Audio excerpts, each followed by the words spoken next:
हजार का आशीर्वाद आप लोगों ने दिया और हमारे बीच में बहुत बड़ी चुनौती है। और चुनौती ये है कि आप लोगों को शायद दिख रहा होगा कि न दिख रहा हो, यदि ऐसे ही हम रहे तो 2000 आने वाले के बाद जैसे अपन लोग कह रहे हैं कि ये राजा महाराजा पहले थे, गड़गड़ी किला कटारी महल सब हमारे थे, आज ऐसी हालात कैसी हुई थी। ऐसा ना हो कि 10 साल बाद वैसी स्थिति हमारे साथ आने वाले बच्चे हमको घुसे और आने वाला पीढ़ी कहेगा कि हमारे बाप दादा इंजीनियर, डॉक्टर, वकील, कर्मचारी, नेता सब थे और उस समय जब स्थायी हो रहे थे, अत्याचार हो रहे थे, तब क्या कर रहे थे। तो लीजिए पे बैक टू सोसाइटी के आधार पर समाज के कर्जदार होने के नाते ST/SC का अपन लोगों ने जाति प्रमाण पत्र लगाया है। बहुत से लोगों पे हंसी का पात्र भी रहता है, तो अभी अपन लोगों को आजाद की ओर से बहुत बहुत धन्यवाद। आप लोगों ने निवेदन को स्वीकार किया और ऐसा उम्मीद हम करते हैं कि 29 तारीख के कार्यक्रम के लिए एक आग्रह है आजाद परिवार का और जिला कमेटी की ओर से। आप सब लोग सामाजिक कार्यकर्ताओं का विशेष निवेदन यही है कि ग्राम पंचायत स्तर पर जरूर हमारे कर्मचारी होंगे, स्कूल के मास्टर होंगे और जो भी होंगे, यदि समाज के लिए सहयोग नहीं करेंगे तो जिला आजाद परिवार हमारे सामाजिक कार्यकर्ताओं के साथ कंधे से कंधे हैं। पे बैक टू सोसाइटी समाज को वापस करना है, उसके लिए भी हम आप लोगों को मदद करें। भाई हर जगह तो नहीं जा सकते, डायरेक्ट फोन नंबर हमारे पदाधिकारियों को दिया जाएगा और निश्चित है कि जो यदि हमारा वर्ग का चुना हुआ ST/SC का इम्प्लाई समाज को यदि सहयोग नहीं करता तो तुरंत तो नहीं, उसके बारे में भी हम समाज के बीच में चर्चा करेंगे और निश्चित है ST/SC समाज के आदमी कल खुल रहा है, ऐसा मेरा मानना है।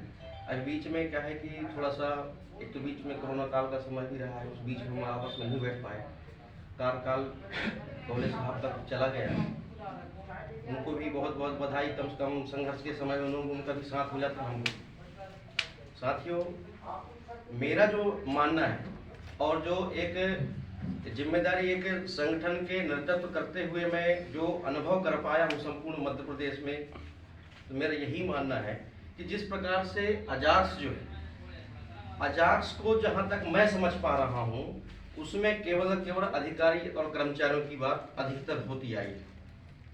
इतना बड़ा समुदाय, इतना बड़ा समाज जिसमें बुद्धिजीवी वर्गों का टीम है आप लोगों के पास, लेकिन मेरे नज़रों में ऐसा लग रहा है जो मैं अध्ययन कर पाया हूँ, आप लोगों का ज्ञान, आप लोगों का अनुभव जो है समाज को नहीं मिल पाया है।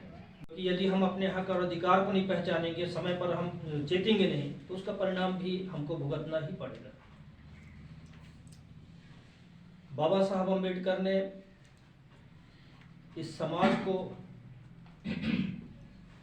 कहाँ से उठा करके आज कहाँ तक पहुँचा दिया है। आज हम कितने सभ्यतापूर्वक तरीके से आज यहाँ पर हम बैठे हुए हैं, ये सब बाबा साहब की देन है। और उनको मालूम था कि हमारा समाज इस प्रकार से अगर इनको संरक्षण नहीं मिलेगा तो इनकी गति क्या होगी, वो जानते थे। इस कारण से उन्होंने इस स्थिति में हमको पहुँचा करके और गए।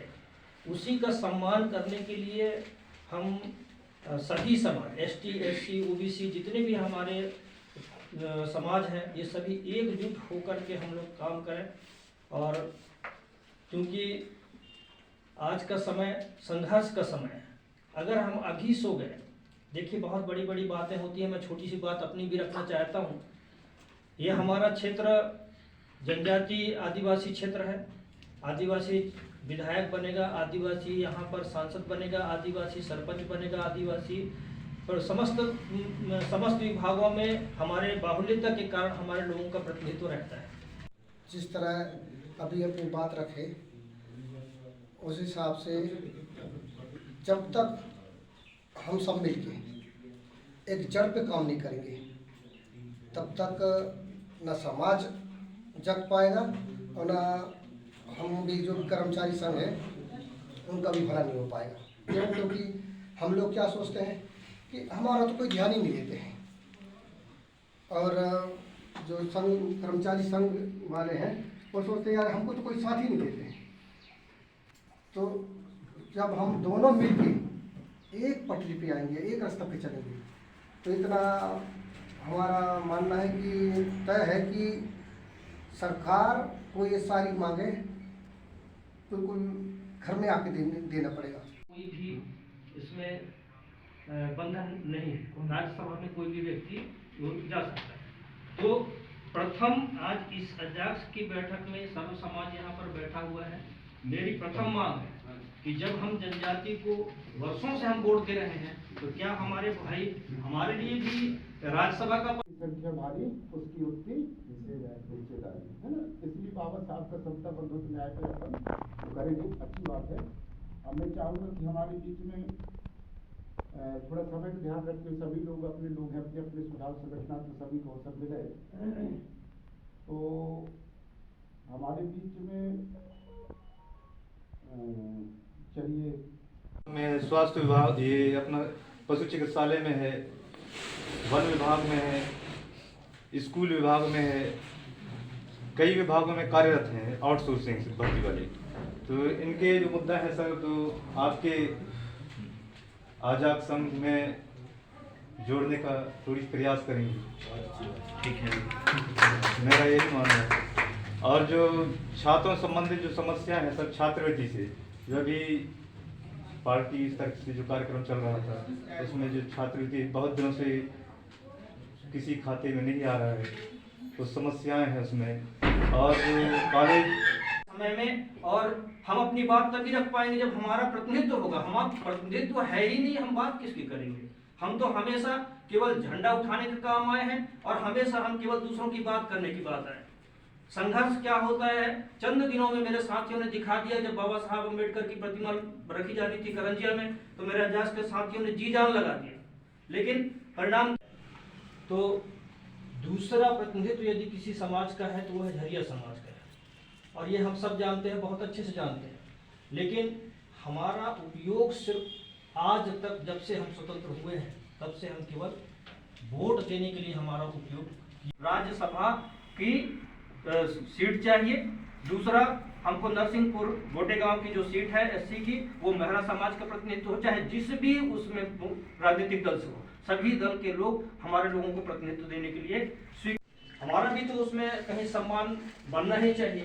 तो ये मेरी प्रथम मांग है कि आने वाले समय में जो भी जिस पद पर जहाँ जहाँ पर भी है, तो वो प्रथम इस बात को रखे कि हम इतनी बड़ी संख्या में हमारी आबादी है, उसके बाद भी आज हम एकजुट नहीं होने के कारण ही आज जो चंद गिनती में उंगलियों में गिने जाने वाले लोग आज हमको सीधे धमकी दे रहे हैं, और वो भी मंचों से धमकी दे रहे हैं। राज्यसभा से भी हमको प्रतिनिधित्व करने का अवसर भी मिला, और हम राज्यसभा में भी जाकर प्रतिनिधित्व कर रहे हैं। तो दूसरी बड़ी आबादी प्रतिनिधित्व से वंचित है। आज ना हमारे पास विधानसभा का परिषद नहीं है। विज्ञापन के लिए हम लोग साथ चलेंगे, तो थोड़ा सा इस एजेंडे पे थोड़ा फोकस करते हुए बात रखेंगे। ठीक है, स्थानीय निवासी नहीं है, वहाँ के लोगों को ला करके वहाँ पर